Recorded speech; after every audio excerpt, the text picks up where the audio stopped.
Show of hands, how many of you guys have been upstairs to our concussion lab and to our okay, so we've had a couple of you guys. If you are unaware, upstairs we have a concussion simulator. It's basically a brain in a jar, and you can see how the brain is going to be moving inside the fluid, just as similar to what we have up here. And so if you wanted to see that, it's very kid-friendly, so the kids will love it. You can paint and color a brain cap and then wear it as a hat, super cute. And you can use clay to build a neuron. So we're going to talk extensively about what a neuron is and how it's important and how it relates to that stuff on the table. Okay. Cool, how are we? Okay, one more minute and then we'll get started. We have a wheelchair space.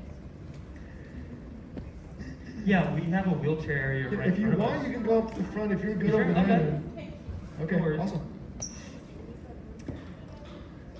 Cool. So by a show of hands, before we get started, how many of you guys are unaware of what a neuron is? Don't know what a neuron is? Okay, we'll fix that for you. We'll fix that. Neuron. Everybody else knows what a neuron is? Or at least has heard of one? Okay.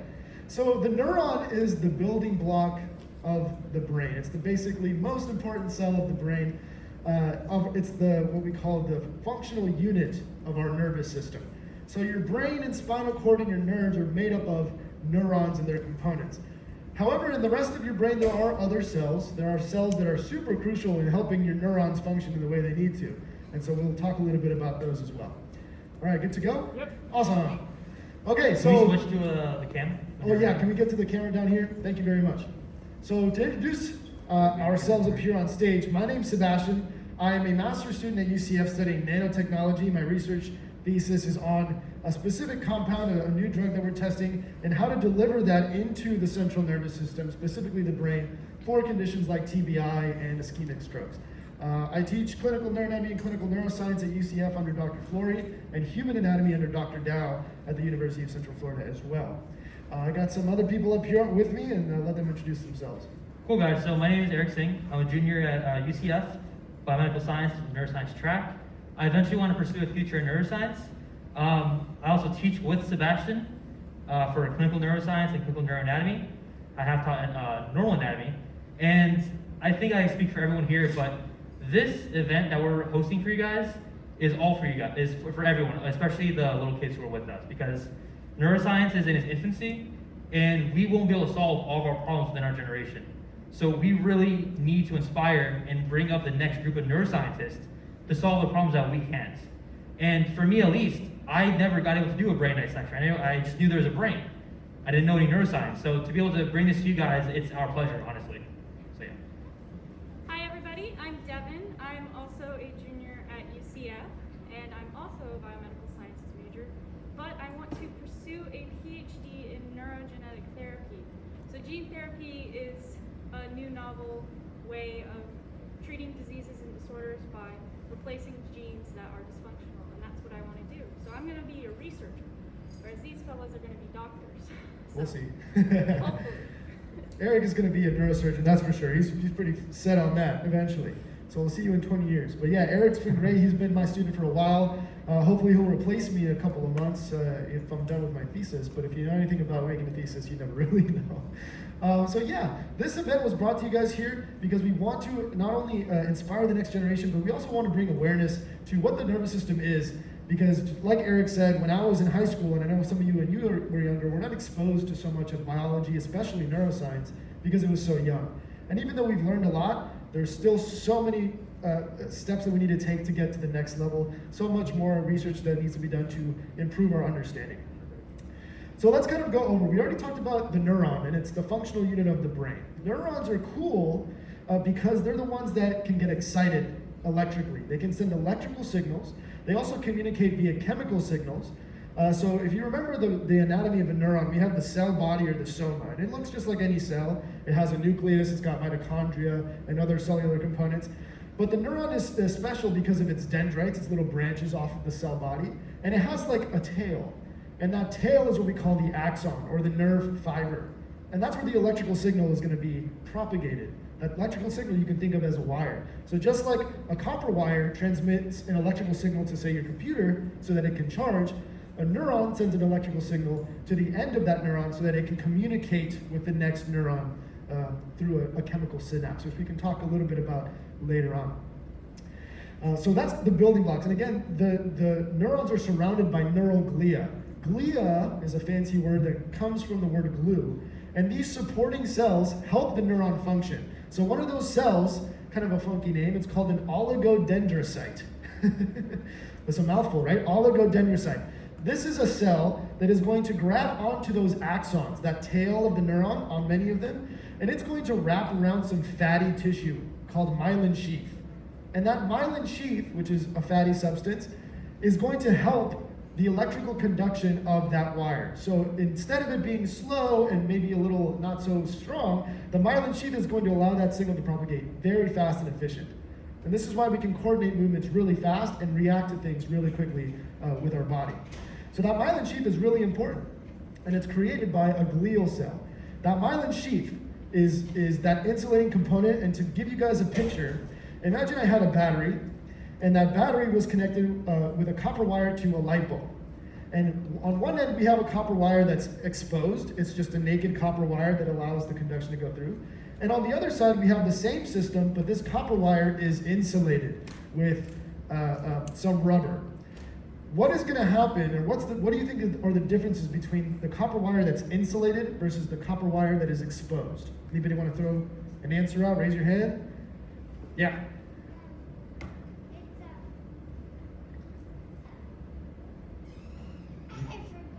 It's okay. Anybody else want to throw out a guess? It's going to what? Right, you're going to have a better flow, which means you're going to have a better connection when that wire is insulated. There aren't going to be any disruptions. So if you take, for example, the charger on a laptop, if that charging cable was exposed to other things and the copper wire was free to get tangled, has this happened to anybody who has an iPhone where the charging cable kind of opens up and then it gets iffy? You got to position it the right way. That connection gets really bad, right? You want that connection to be strong and insulated so that you can communicate with that. One of the most prevalent, or at least most well-known neurological conditions is an autoimmune disorder that affects this myelin sheath, and that's called MS. Have you guys heard of multiple sclerosis? MS is an autoimmune disease that affects the myelin sheath, and it does just that. So when a normal healthy person, can coordinate movements and can coordinate ideas in their head at a normal rate, a person with MS is going to feel a little bit slowed down. They might have slowed down motor movements, and it's because of that irregular conduction of signal. So here we can relate that anatomical concept and relate it to the symptoms of a specific neurological condition. And MS is something that we really need neuroscientists to look more at and get more fundamental knowledge on so that we can improve the quality of life for the people with MS. Okay. Now let's take a look at the sheep brain, the whole brain, with the cerebellum and the two hemispheres. So this is a sheep's brain, and yes, it is real. We dissected them earlier, and they were fresh. They've been sitting out for a couple hours now. But what you can tell is there are two hemispheres. How many of you guys have heard of the left and the right brain? Yeah? We have two hemispheres, the left and the right hemisphere of the brain. That makes up the cerebral cortex, or the cerebrum. Okay? Moving behind that, there's a stiffer, kind of like a ball-like structure hanging behind that, and that's called the cerebellum. Have you guys heard of the cerebellum before? No? I see some head shaking. What does the cerebellum do? Does anybody know? You might have learned this in a biology class. Yeah. You might think of cerebellum. Bell. Say that louder? I think you said balance. Is that what you said? The cerebellum helps us in muscle coordination and movement and balance. Okay, so you can think of it this way. If you injure your cerebellum, you are going to have potentially develop something called ataxia. Ataxia is the inability to coordinate your motor movements. Okay, so how many of you guys have been to the physician and your doctor is doing a checkup on you and they have you touch your nose and touch their finger, touch your nose, touch their finger, and then they move their finger around and then they keep it still and you got to do it with your eyes closed. This is a way to test for ataxia, or a lack of motor coordination. If a person is having symptoms of ataxia, instead of it being nice and smooth, being able to touch their finger, they're going to be shaken and they're not going to be able to directly go to the structure that they want. So your cerebellum is really efficient at memorizing certain motor patterns and making them nice and smooth and efficient. Okay? That's really important for the cerebellum. Now, if you flip it on its belly, just like the sheep brain, our brain has a midbrain, a pons, and a medulla. And that medulla will eventually lead to our spinal cord. So you can think of all of those systems that you're seeing, plus the spinal cord, which isn't on our sheep brain because it's been cut off, it's been transected.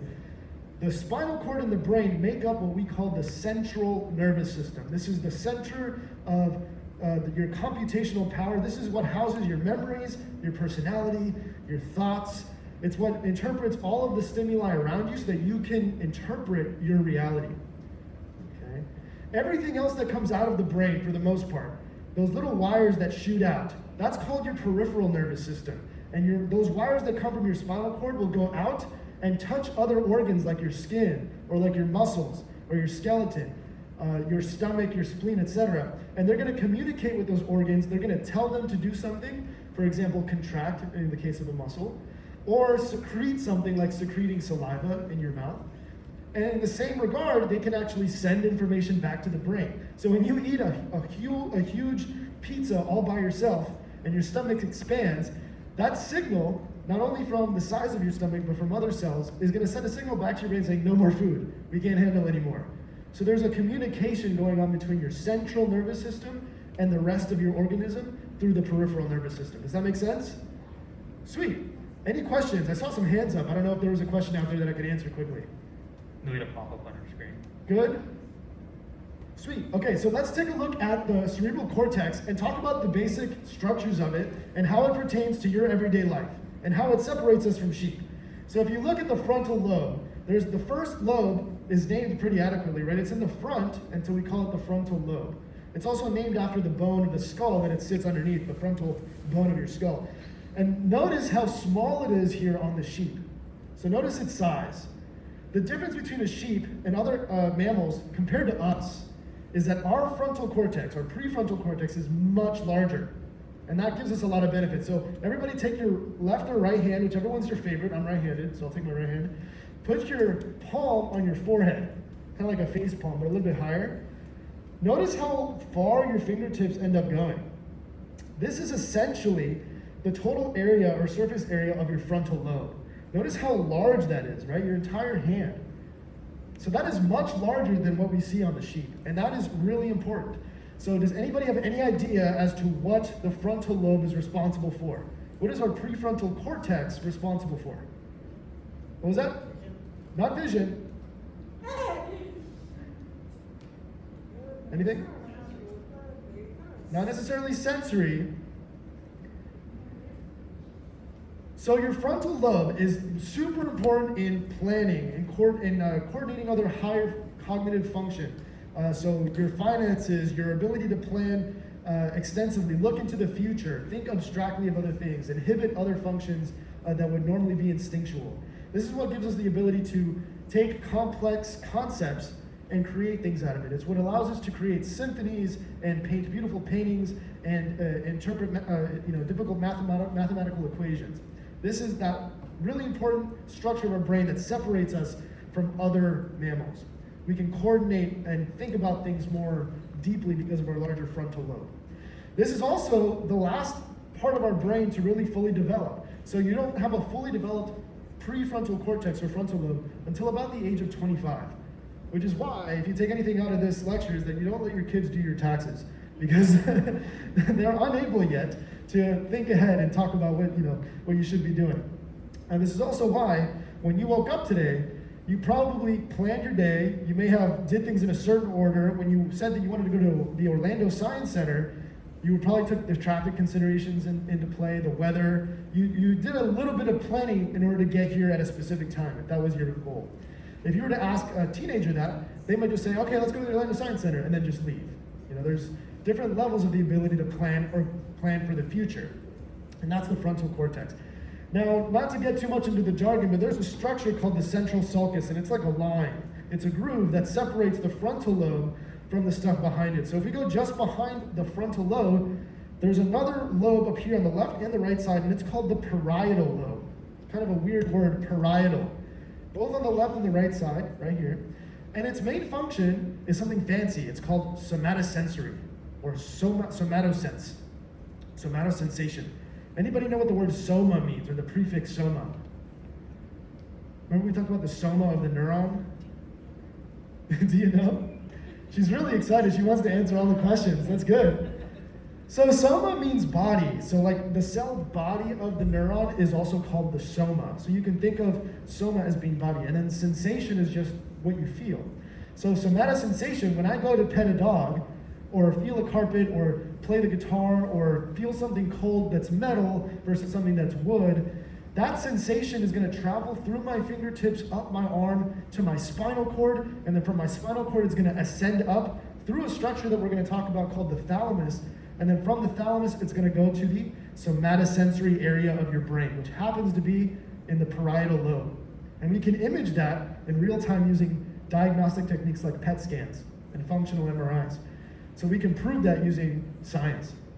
Now, moving behind the parietal lobe does a lot of other things too, but for now we'll keep it at somatosensation.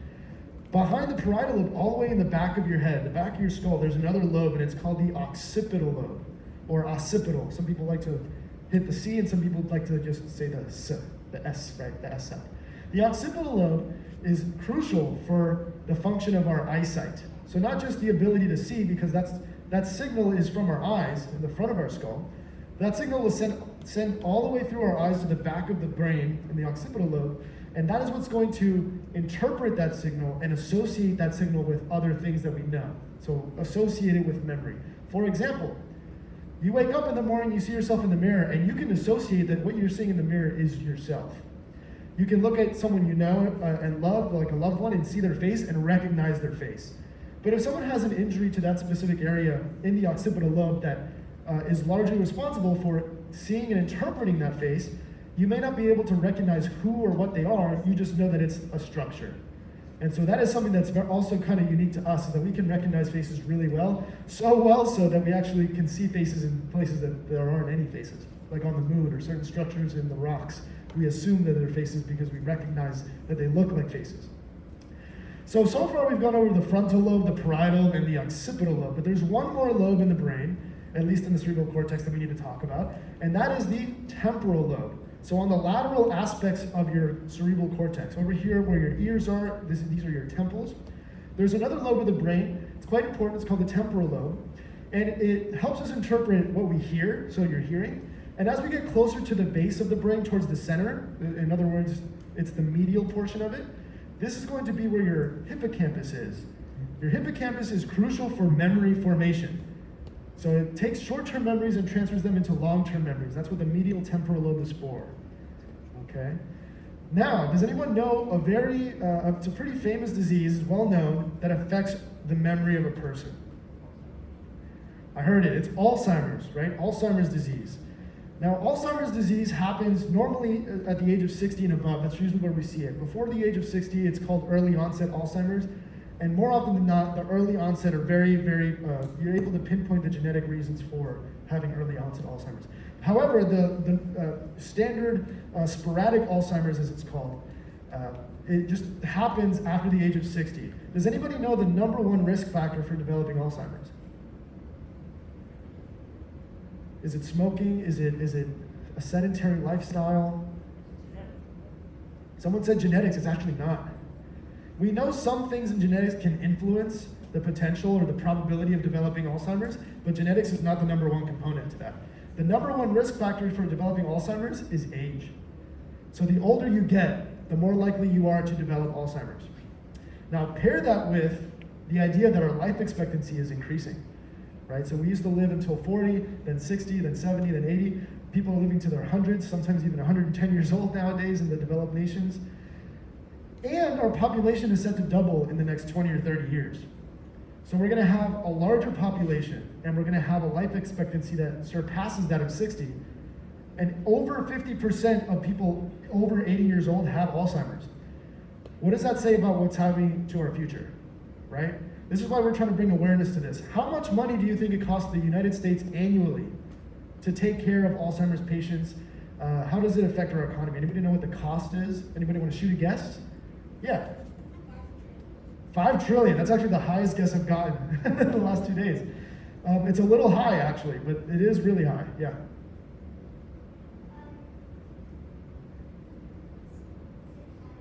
600 million, billion, trillion?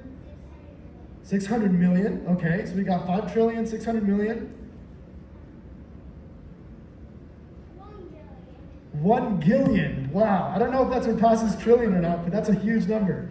So the annual cost approximately every year for Alzheimer's is about $100 billion plus dollars. 100 billion with a B plus dollars in the United States alone. And obviously the prevalence of Alzheimer's is increasing and that cost is increasing every year, so on and so forth. And so imagine that cost to our society, not only the money, because money is not really important, but also the impact to society, the impact to the person and their family. This is going to become a more prevalent issue in the coming generations. And so we want to bring awareness to this. We need scientists working on this. There are some drugs in clinical trials right now that are looking pretty good in terms of pushing the timing of developing the symptoms of Alzheimer's. Okay? The number one thing that's been proven in the literature that is neuroprotective and can protect you from Alzheimer's is what? Anybody want to take a guess? What is one thing that you can do in your everyday life that can prevent your neurons from dying over time? Very neuroprotective. You might not like the answer. What was it? Well, eating healthy is definitely a huge component. Definitely. But it's not the number one thing that's been proven to be neuroprotective. Yeah.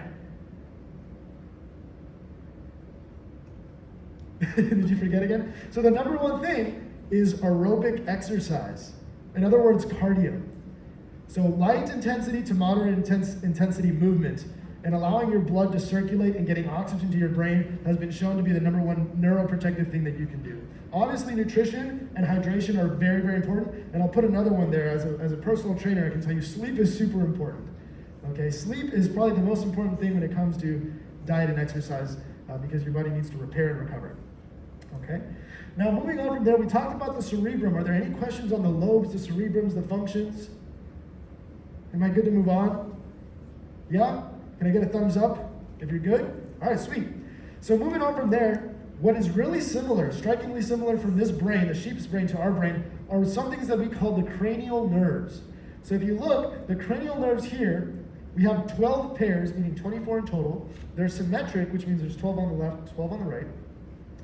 And the sheep's brain is very, very useful for kind of showing you where they are anatomically on our brain as well. Now, I will say that most of the cranial nerves you won't be able to see through the camera. So at the end of this session, you guys are more than welcome to come up in small groups. We'll organize you so you can take a closer look and even take pictures and video. However, what's really easy to see here is the first cranial nerve. Lucky for us, they go in order. The first cranial nerve is called the olfactory nerve. Does anybody know what olfaction means? It's a fancy neuroscience word that means something very simple. Smell, yeah. So the olfactory nerve is responsible for getting and transmitting that sensation of smell. So it's what allows us to smell something that's good, something that's bad, something that's very strong or not so strong, okay? And that's cranial nerve 1. Notice that each side has one individual nerve. The left hemisphere has one, the right hemisphere has one. So you can lose the sense of smell in one nostril but not the other. Okay, so that's pretty interesting. Now moving on from that, cranial nerve 2 kind of looks pretty funky there. It kind of has like a U shape, and actually the more you dig into it, it actually has an X shape. This is the optic nerve. Optic, when I say the word optic, what do you guys think of? Eyes, right? So when you get the stimulation of the visual system, right? If you guys have your eyes on me, the light is reflecting off of me, and it's hitting the back of your eyeballs, and that's stimulating the cells there. The cells are going to talk to the neurons, and the neurons are going to send that signal through this optic system all the way to your occipital lobe. It's going to pass through the thalamus too, but it's going to end up in the back of your brain. Now the cool thing is that it's X-shaped. And the interesting thing about that is that if you're looking at something directly in front of you in what we call the medial field of view or the medial field of vision, that stuff is going to go directly to the same side of that hemisphere. So if I'm looking at something with my left eye closed and my right eye is open, whatever I'm looking directly at is going to get associated and sent to the right occipital lobe. However, anything on my periphery, the left and the right side, is going to get sent to the opposite hemisphere. And so we have a crossing of information. We call this a contralateral relationship, to throw a couple of words at you, which means opposite sides. And so the wires that are coming, or the sensation, the signal that's coming from the periphery gets sent to the other hemisphere, where the things in the center get sent to the same hemisphere of the brain. That structure there is called the optic chiasm. Can you pin the optic chiasm? Chiasm is just a fancy word, or chiasm is a fancy word of saying a site of crossing. It's Latin, And we teach our anatomy students that in the classroom. So those are the first two cranial nerves. They come out of the cerebrum. Those are the only ones that are really visible through this screen, although we can see many of them else when you get up close. But are there any questions on the cranial nerves? The cranial nerves, as you see here, 1 and 2, are very similar to the ones you have. There's still an optic chiasm, and you still have the olfactory system sitting just above your nose, behind your eyes here, right in between this point of your skull. It's called the glabella, behind that. Okay? Any questions? The benefit of having a chiasm has to do with the evolutionary biology of how mammals evolved and seeing things in the periphery. So you might, the whole history of this is kind of long, but if you see something in your periphery, that gets sent to the opposite side of the brain. That motor signal can get processed on the same side of the brain and then tell your body to move on the opposite side. And in other words, there's a predator here, run the other way. Or there's a predator here, or there's something here, you need to move. So it has to do with the response and the instinctual reflex of being around predators or being around food and noticing things, okay? So moving on from there, one thing that we have to talk about is that our brains are actually kind of floating in our skeletal system. So our skull, right, this is the bone of our face, our brain and spinal cord, which make up our central nervous system, are wrapped around 3 protective layers, and these layers are quite important. Inside these layers, there's a fluid called cerebrospinal fluid, and we're going to show you the layers as well as we can see them, as well as explain the concept of the cerebrospinal fluid, okay? Now to start underneath your scalp, right, you have, some of us have hair, then you get to the scalp, then you get to the skull. Once you pass the skull and all these other layers, there's 3 important layers that sit between the skull and the brain itself. And those are the 3 layers that we call the meninges. Meninges. How many of you guys have heard of meningitis? Right? Meningitis means inflammation of the meninges. So there's an infection in one of these 3 layers. And so that can help us diagnose the problem and things like that, so we can treat patients. The first layer is what Eric is showing you there. It looks pretty stiff, kind of leathery, and that's because it is. It's called the Dura Mater. And Dura Mater translates, funny enough, to tough mother. It is really tough. So Dura, think of durable, or Duracell, not to be plugged. I'm not sponsored by them or anything, but good batteries nonetheless. So durable, or Dura Mater. The layer just underneath the Dura Mater is called the arachnoid mater. Anybody, what comes to your mind when you hear arachnoid? Spiders, right? And when you think of spiders, you think of webs. So this is like a web system that sits between the dura and then underneath the more deep layer, which we call the pia mater. The arachnoid mater is kind of like a web, and inside, in between the webbing, and what we call the subarachnoid space, fancy words for saying in between the arachnoid, that is where the CSF will be, at least partly. CSF is going to be in the subarachnoid space, or just in that layer, and it's also going to be inside our brain in its structures that we call the ventricles. And we'll show you that later. But the layer that's underneath the arachnoid is called the pia, P-I-A, the pia mater. And this layer you can actually see. So technically, what you're seeing is not just brain, but it's the pia mater that is pretty much see-through, and it's a very thin film that keeps the brain kind of nice and snug.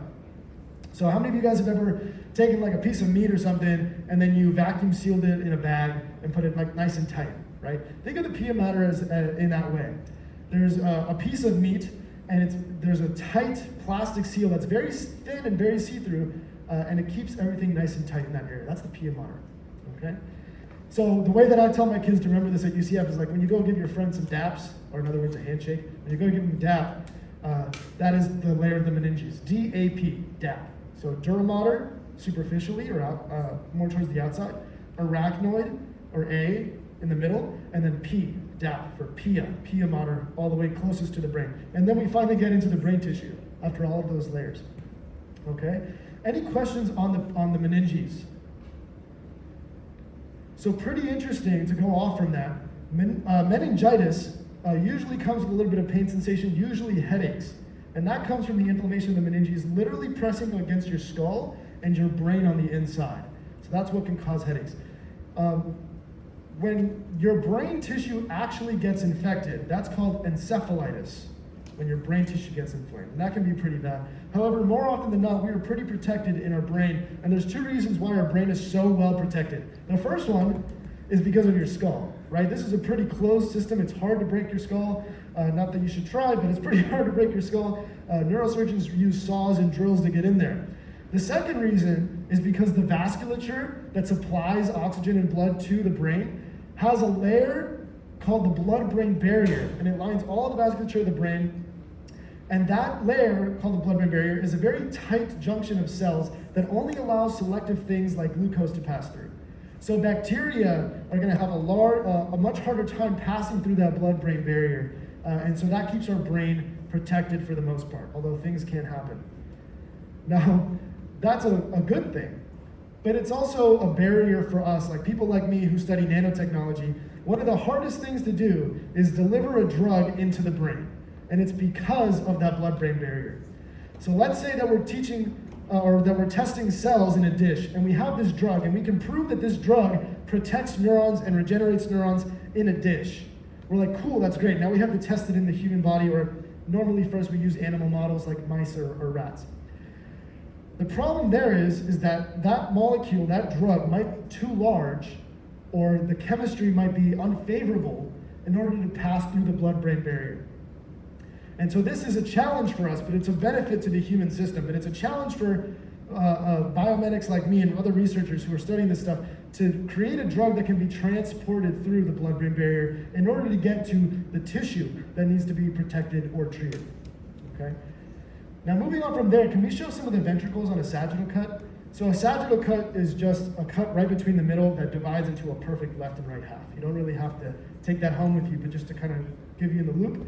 This is a sagittal cut. What Eric is pointing to is the inside of the lateral ventricles. So we have 4 ventricles in the brain that correspond and also work with the subarachnoid space in terms of being filled with CSF, which was cerebrospinal fluid. And these ventricles are actually more important than we think. The ventricles can tell us a lot about a specific condition that a person may have, the health of the person. It can tell us if they're getting enough sleep. It can tell us if there's a blockage somewhere that's not allowing the CSF to drain. It can tell us if the pressure is too high. There's a lot of things that we can tell about the ventricles, but these ventricles are also filled with CSF. Now what happens is there's a structure in there that you might be able to see in the lateral and the third ventricle, which is kind of visible there. And it's this pink reddish structure, and that's called the choroid plexus. This is something that we drill into our anatomy students and neuroscience students at UCF. The choroid plexus. It's a cute little pink structure. And these are a cluster of specific cells that are going to filter the blood and create the cerebrospinal fluid. They're essentially going to block out all the blood and allow water and plasma to come in and some glucose. Who knows what color blood is? What is oxygenated blood colored? What does it look like? Yeah. It's what? So blood in itself, when it's deoxygenated, is pretty blue. And then when it's oxygenated, meaning that you have oxygen, it's what? Red, right? So blood is red. Most of the blood that you've seen in your life is red. That color does not go through those ependymal cells. To give you an idea, that CSF is clear, and that's important. It's a very clear liquid that is slightly more viscous or a little bit thicker than water. Okay? And the choroid plexus composition, what it's made up of, can actually tell us a lot about the patient and the conditions of the patient and what they're dealing with. To kind of go off more of that, you come from blood, right? You filter the blood and you get CSF. That's going to flow from the top of the brain in the lateral ventricles to the third ventricle, which sits in the middle of the brain, to the fourth ventricle, which we can actually kind of show you that's in front of the cerebellum. And then from the cerebellum, it's going to go through the spinal cord and through other holes. We call these holes foramen in the classroom.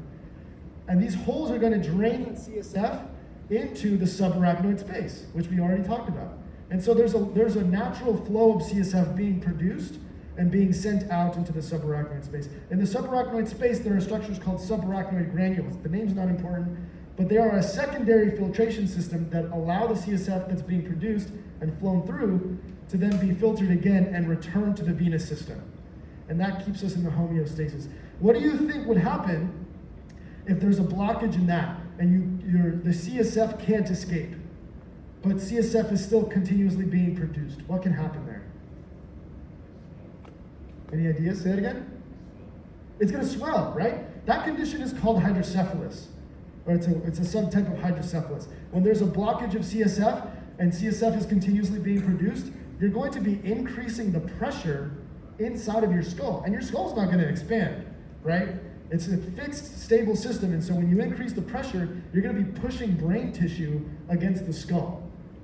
And the CSF being underneath the skull too is going to be compressing the brain tissue. And when you compress, your neurons are very sensitive things. They need oxygen, they need the space, they need glucose, a lot of it. And so when you compress that, you're going to experience potentially headaches, potentially some neurons are going to die, and you might lose function here and there. Okay. So funny enough, there was a Colombian neurosurgeon a long time ago who invented this, but it's a shunting system. And so for a child who has hydrocephalus and has a large head, you can actually drill a hole in their skull and drain that fluid and put it into their stomach with a pressure gauge. That way you can maintain the pressure and prolong any effects of pressure damage caused to the brain.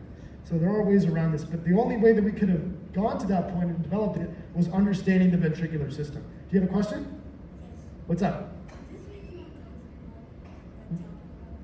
Talking about this stuff makes me uncomfortable? Absolutely not. This is actually something that I really, really like. Neuroscience is super cool. And I know that this is kind of weird because we're looking at real sheep brains. But understanding the sheep brains here will help you understand the human brain and how you can help treat their conditions later. Yeah. So just to really quickly talk about what Sebastian's really describe what he's talking about. So the neurosurgeon will drill the skull, and my pointer is kind of a tube. So it'll go through the skull, through a portion of the brain that's not too important, where there's as little brain tissue as possible. And as you guys can see at the end of my pointer is kind of like where the ventricle's at.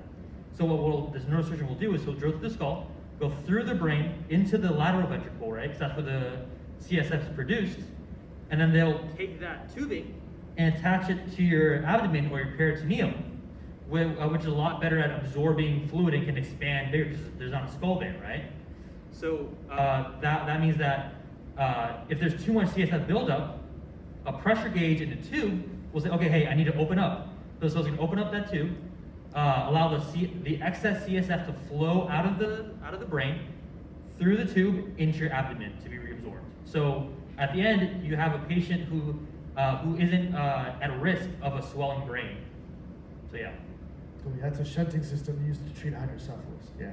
So let's take a quick little break before we get into anything deeper, because I do want to point out the thalamus. How are we on time? Right about 35. Okay, my watch isn't telling me. I got like notifications on it. So do you guys have any questions in regarding neuroscience, maybe something clinical, maybe something just basic that maybe we can answer for you? Anything that you're particularly interested in? Ooh, oh, she's got a bunch of questions. What's your question?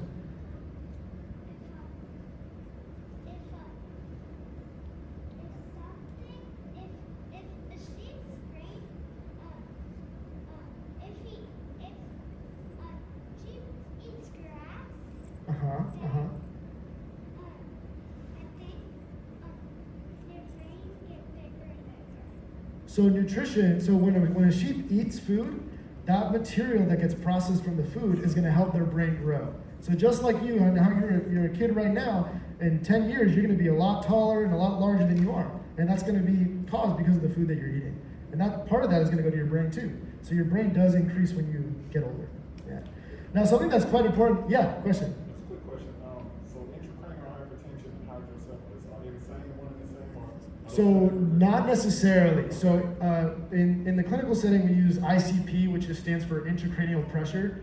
Intracranial pressure can go up and down because of many things. So as an example, hydrocephalus would cause an increase in intracranial pressure. But tumors can also do that. Anything that takes up space inside your cranium, inside your skull, is going to somewhat increase the pressure. Yeah, so they're related, but they're not the same thing. That's a good distinction to make. Yeah. Awesome. Anything else real quick? Okay, we don't have too much time left. So one thing that I do want to, what was it? I can't really see because the light's in my face. What was the other question? Oh, my bad. Oh, okay. So let's talk a little bit about the cerebellum. So the cerebellum, we said, was functioning for what? What is its function, its purpose? What does it do? Balance? What else? Coordinates muscle movement, right? It smooths out and coordinates complex muscle movements. A little bit of a fun fact is about 80+% of your neurons are in the cerebellum. The cerebellum is very dense. It's really stiff to the touch. So that's the cerebellum. And it helps us coordinate a lot of movement. So many of you guys have gone through something. Maybe you play the piano. Maybe you do a specific sport. How many of you guys know how to ride a bike? Yeah? You've ridden a bike, a two-wheeled bike before? The first time you rode a bike or tried to ride a bike, what happened? You fall off. And it hurts. Yeah, your wheels start to wiggle, you get off balance, and then you fall again. And over time, that motor pattern that you're learning to pedal left and right and to balance and move the stem of the bicycle, over time you get really good at it. And if you're like me and you compete with triathlons or in triathlons, you get really good at the bike and you don't even have to think about riding the bike in order to do it. It becomes muscle memory, right? We've probably heard of muscle memory before. If you watch basketball players like Stephen Curry or Steph Curry shoot a basketball, a three-pointer, it's super smooth, it's quick, it's efficient, and he's very good at it. And that's from the repetition that happens. All of that learning happens in the cerebellum, or at least most of it as far as we know.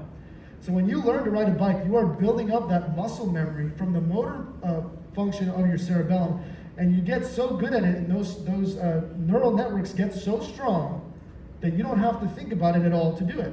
And oddly enough, if you experience some type of neuron damage later on in life that affects you in some way, for example, Parkinson's might give you a resting tremor, you might still be able to do certain motor movements with the tremor. For example, ride a bike or play the piano or do a specific act like dance.